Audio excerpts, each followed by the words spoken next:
जंगली कैदियों ने कैद खाने में नंगा नाच मचा दिया था जब उनको जिंदगी में पहली बार ज्योमेट्री बॉक्स मिला। इनको समझ नहीं आया कि इसका करना क्या है। उसमें से प्रकार निकाल के बोतल के ढक्कन में छेद कर रहे हैं, फिर उसके अंदर से पानी पी रहे हैं।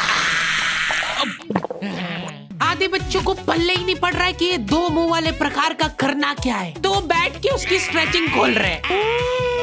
कुछ गांव के लौंडों ने मिलके तो हथियार वगैरह बना लिए थे। ये देख, ये अपने को यहाँ से हुक पकड़ना है, उसके बाद तुम जैसे खींच के इसको छोड़। हाँ, हमारे स्कूल में आसपास के गांव से भी बच्चे आते थे। मेरे को बहुत बढ़िया लगते यार ये बच्चे।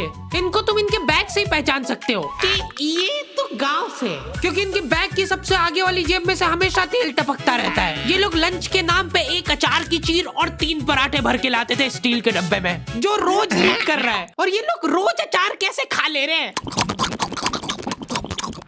ये लोग स्कूल की बस में ही आते थे, जिसका ड्राइवर था अब्दुल और कंडक्टर रफीक। अब्दुल और रफीक मिलके बसें ड्रिफ्ट करवा देते थे। जान दो, चलो उतर जाओ, आ गया स्कूल। रफीक की स्पेशलिटी थी कि जहाँ से बस निकल ही नहीं सकती वहाँ से भी निकलवा देता था। हाँ, आंदो आएगी, निकलेगी। इतनी जगह में तो 4 बसें पार्क हो जाएंगी। हाँ, जान दो। बस।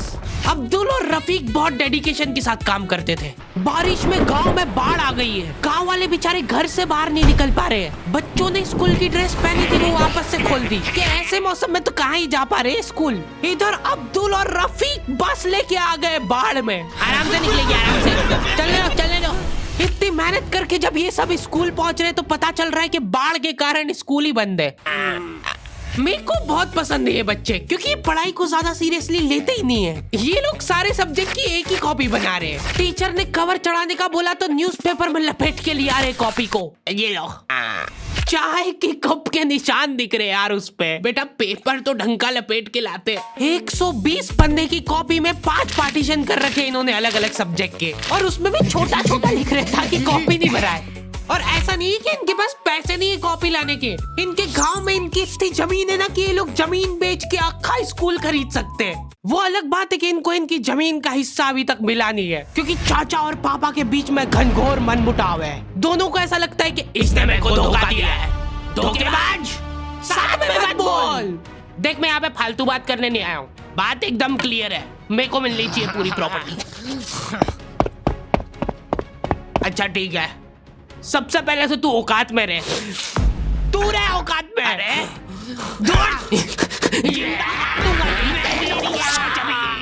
नहीं, दूर, अभी चालू नहीं हुआ है।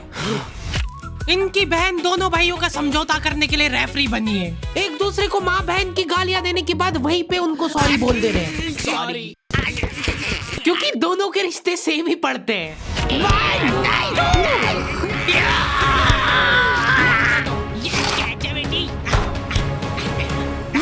जीत गया।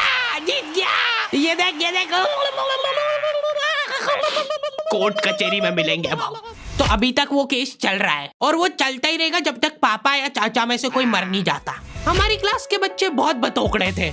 इनके मुंह का थूक खत्म हो जाता था बोल के। अरे देखो, मैंने व्हाट्सएप स्टेटस डाला था उसका हाथ पकड़ के। अब उसको ऐसा लगा कि मेरा स्टेटस सबको दिखता है, पर मैंने सेटिंग्स में जाके स्टेटस सिर्फ उसको विजिबल कर रखा था। लॉन्डो से कुछ भी शेयर करना बहुत रिस्की काम होता है। मेरे को तो अच्छी लगती है यार कंचन। तुमने सिर्फ बोला है कि ये अच्छी लगती है, इधर लॉन्डो ने अफवाह फैलानी चालू कर दी। सर, उसको आंख उठा के मत देखना, भाई की बंदी है। जब भी वो पास से निकल रही है मत करो यार ये हरकत। वो इंटरेस्टेड होगी भी तो भाग जाएगी तुम्हारी हरकतों की वजह से। इतनी ज्यादा बकलोली सहन करने के बाद हमारे क्लास टीचर ने सोचा कि इनका सेटिंग अरेंजमेंट चेंज कर देते हैं। एक लड़का और एक लड़की बैठाएंगे, फिर देखते कैसे बात करते हैं ये। मेरे दोस्तों के पास जो लड़कियां बैठी वो बीच में बैग रख ले रही है ताकि गलती से भी ये दरिंदा उससे टच नहीं हो जाए। इनका तो फिर भी ठीक था, मेरी किस्मत तो बिल्कुल ही घटिया थी। जब तक मेरा नंबर आया लड़कियां ही खत्म हो गई हमारी क्लास की। अच्छा ठीक है, तुम अकेले बैठ जाओ। तो अब सभी बच्चों को फर्स्ट पीरियड तो मजबूरन ऐसे ही बैठना पड़ता था, लेकिन जैसे ही सेकंड पीरियड लगता था इस टीचर की क्लास के बाहर जाने में और अगले टीचर की क्लास में आने में 30 सेकंड मिलते थे हमको। उस 30 सेकंड में सब लोग अपने अपने झोले उठा के दौड़ रहे इधर उधर। जैसे ही अगला टीचर क्लास में आया, बेटा तुम सब हाफ क्यों रहे हो, तो सेकंड पीरियड में सब अपने दोस्तों के पास पहुंच जाते थे। लेकिन लड़कियों को उतनी भी सब्र नहीं है, उनको फर्स्ट पीरियड में भी बात करना है।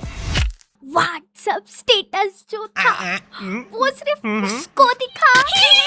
क्लास के इस कोने से उस कोने तक इशारों में बातें हो रही है इनकी। लिप सिंक पढ़ ले रही है लड़कियां इतनी दूर से। या लौंडो को चिल्ला चिल्ला के बताने के बाद भी समझ नहीं आती आधी चीजें। अरे तो तुम इसकी कॉपी नानी के यहाँ क्यों लेके गए थे? सर वो मेरे को लगा मैं वहां जाके पढ़ाई करूंगा। इनसे घर में, स्कूल में, कोचिंग में कई पढ़ाई नहीं हो रही है और 4 दिन के लिए कहीं घूमने जा रहे तो उसमें बैग में कॉपियां भर ले रहे कि अब होगी पढ़ाई।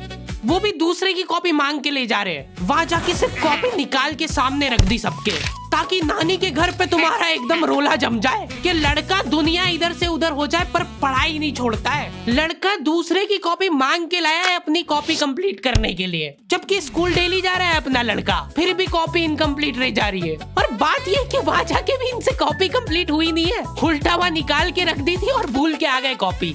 और तुम्हारी लीव तो 3 दिन की थी, तुम 5 दिन बाद क्यों आए मुंह उठा के?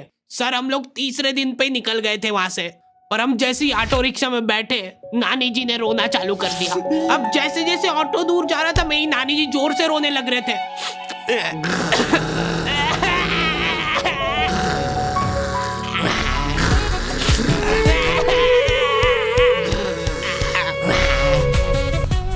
एक पूरा दिन तो इसमें हो गया सर हमारा। फिर अगले दिन मम्मी ने उतर के नानी जी को समझाया, रो मत मम्मी, ऐसे रो मत, मत रो। उन्होंने रोते रोते समझाया कि मत रो। आधा दिन ये चला, फिर आधे दिन ऑटो वाले ने वापस से मजे लिए।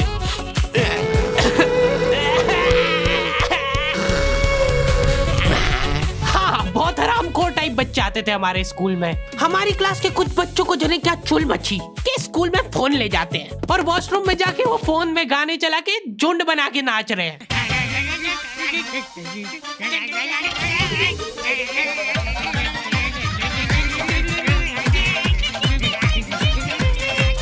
उधर साइड में लाइन डिस्टर्ब हो गई यार उन बच्चों की जो कांच में बाल बनाने के लिए लगी है। वॉशरूम में मूतने से ज्यादा लंबी लाइन बाल जमाने के लिए लगी होती थी। और तुम गौर से देखोगे इनको तो पता चलेगा कि सब लोग सेम ही चीज कर रहे हैं। बाल गीले करके अपनी जेब से कंघा निकाल रहे गोल वाला, उसके अंदर 2 उंगली फंसा रहे और फिर बाल खड़े कर रहे हैं। और बाहर निकलते से सारे टीचरों ने घेर रखा है इनको, क्योंकि इतने जोर जोर से गाने बजा के नाच रहे थे ये लोग। किसके पास है फोन जल्दी से बता दो। मैम ऐसा कुछ नहीं, हम तो मुंह से गा रहे थे। किसी से भी पूछ, मैम इसके पास ही है फोन, हमको छोड़ दो, हम तो सिर्फ बाल जमा रहे थे। तुम कुछ कांड करते हुए पकड़ा जाते हो तो तुम्हारा दिमाग चलना ही बंद हो जाता है एकदम। इनसे पूछ रहे कि बताओ बेटा क्यों लाए तुम स्कूल में फोन? मैम वो यूट्यूब से पढ़ाई करने के लिए। स्कूल में? हाँ, हमारे स्कूल में सबसे बड़ी टॉप की सजा होती थी सस्पेंड करना। और मेरे को पता नहीं क्यों बहुत बढ़िया लगती थी ये सजा। ना तुमको स्कूल वालों को लीव लिख के देना है, ना स्कूल वाले तुमसे पूछेंगे कि तुम कहाँ गए थे। रिटायरमेंट वाली लाइफ जी रहे हो तुम स्कूल में। उसके मम्मी पापा को बुला के वो फोन भी दे दिया और उसको सस्पेंड कर दिया। अब वो बच्चा घर पे बैठ के आराम से फोन चलाता है और अपना जीवन खुशी खुशी बिताता है। उसके घर में सिर्फ 2 ही रिटायर्ड लोग हैं, एक उसके दादाजी और दूसरा वो।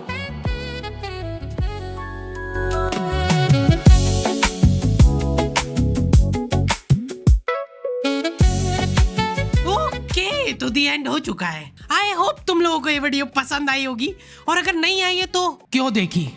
हरी भाई कम से कम 1 घंटे की वीडियो बनाया करो। वीडियो कब चालू होती कब खत्म होती पता ही नहीं लगता है। बात ठीक है, पर ये एनिमेशन बनवाते बनवाते मेरी जेब भी कब खाली हो जाती है वो पता नहीं लगता है मेरे को।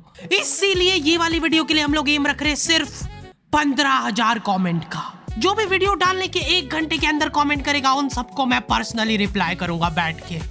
बस सब हो गया है, वीडियो वगैरह सब बन गई है, मैं बैठ के यही काम करूंगा। और अगर तुम लोग ये कंप्लीट नहीं कर पाए तो मैं समझ जाऊंगा कि तुम में वो पहले वाली बात नहीं रही। मिलते हैं नेक्स्ट वीडियो में।